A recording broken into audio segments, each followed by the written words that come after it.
ایک زمانے کی بات ہے، ایک شہر تھا جو اپنی شان اور شوقت کے لیے مشہور تھا۔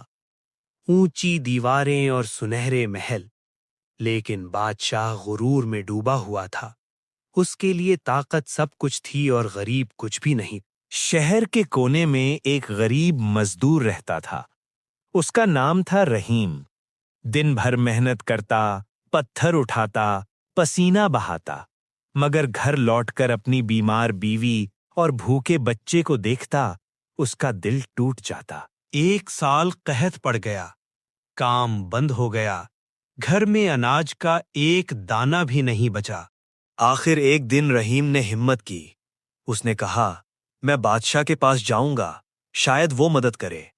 پھٹے کپڑوں میں، ننگے پاؤں وہ محل کے دروازے تک پہنچا۔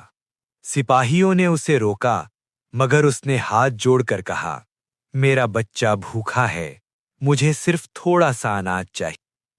دربار سجا ہوا تھا۔ بادشاہ سونے کے تخت پر بیٹھا تھا، ہیرے اور موتی چمک رہے تھے۔ رحیم نے اپنی مجبوری بیان کی۔ بادشاہ ہنس پڑا اور کہا، اگر میں ہر بھوکے کو کھلانے لگوں تو میرا خزانہ ختم ہو جائے گا۔ رحیم کا دل ٹوٹ گیا۔ اس نے آسمان کی طرف دیکھا اور کہا، یا اللہ، تو دیر کرتا ہے لیکن اندھیر نہیں۔ اگر یہاں انصاف نہیں ملا تو تو خود فیصلہ فرما۔ اس رات شہر پر عجیب طوفان آیا۔ بجلی زور سے چمکی، ہوا گرجنے لگی، محل کی ایک بڑی دیوار گر گئی، خزانے کا حصہ آگ میں آ گیا۔ صبح ایک اور خبر آئی۔ بادشاہ کا شہزادہ بیمار ہو چکا تھا۔ حکیم بلائے گئے، دعائیں کی گئیں، مگر بیماری کم نہ ہوئی۔ بادشاہ پریشان ہو گیا، نیند نہیں آ رہی تھی۔ تب ایک بزرگ فقیہ نے کہا، جب مظلوم روتا ہے تو عرش ہل جاتا ہے۔ بادشاہ کو رحیم یاد آ گیا۔ اس کے الفاظ کانوں میں گونج رہے تھے۔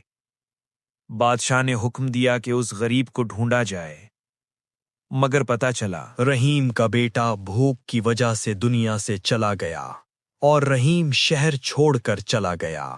بادشاہ کی روح کانپ اٹھی۔ اس نے محسوس کیا، ظلم کا بوجھ سب سے بھاری ہوتا ہے۔ رات کے اندھیرے میں بادشاہ مسجد گیا اور سجدے میں گر کر رویا، یا اللہ، مجھے معاف کر دے، میں غرور میں اندھا ہو گیا تھا۔ صبح ہوئی، شہزادے کی طبیعت ہلکی سی بہتر ہوئی۔ بادشاہ نے وعدہ کیا کہ کوئی بھوکا نہیں سوئے گا۔ خزانہ غریبوں کے لیے کھول دیا گیا اور بادشاہ نے اپنے ہاتھوں سے اناج بانٹنا شروع کیا۔ کچھ مہینے بعد گاؤں میں بادشاہ کی ملاقات رحیم سے ہوئی۔ بادشاہ جھک گیا اور کہا، مجھے معاف کر دو۔ رحیم نے کہا، میں نے بد دعا نہیں دی تھی، میں نے اللہ پر چھوڑ دیا تھا۔ ظلم کبھی جیت نہیں سکتا۔ مظلوم کی آہ سیدھی عرش تک جاتی ہے۔ اس لیے اگر تمہارے پاس طاقت ہے، غرور نہ کرو، شکر اور انصاف کرو۔